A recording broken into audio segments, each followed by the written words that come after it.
জুলাই আগস্টের বিপ্লবে বিএনপির অবদান খাটো করে দেখার চেষ্টা হচ্ছে বলে মন্তব্য বিএনপি মহাসচিব মির্জা ফখরুল ইসলাম আলমগীরের। বলেছেন, বিভিন্ন রাজনৈতিক দলের নেতারা যেভাবে বক্তব্য দিচ্ছেন তাতে ঐক্য নষ্ট হবার শঙ্কা তৈরি হচ্ছে।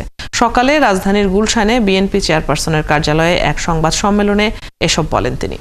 ফখরুল জানান, জুলাই গণহত্যায় 13 আগস্ট পর্যন্ত 875 জন শহীদ হয়েছেন। এর মধ্যে 422 জন বিএনপির রাজনীতির সাথে জড়িত। তিনি আরো বলেন, এই মুহূর্তে দেশের নির্বাচন কেন্দ্রিক সংস্কারে সর্বোচ্চ গুরুত্ব দেয়া উচিত অন্তর্বর্তী সরকারের।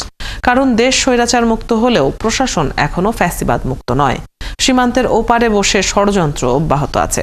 তাই সবাইকে ধৈর্য ও সহিষ্ণুতার সাথে ঐক্যবদ্ধভাবে গণতন্ত্র পুনরুদ্ধারের সংগ্রাম চালিয়ে যেতে হবে।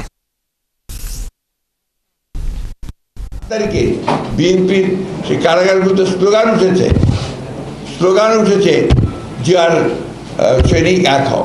তো এগুলো আমি কথাগুলো এই জন্য বলছি যে বিএনপির অবদানকে খাটো করে দেখার কোনো অবকাশ নেই।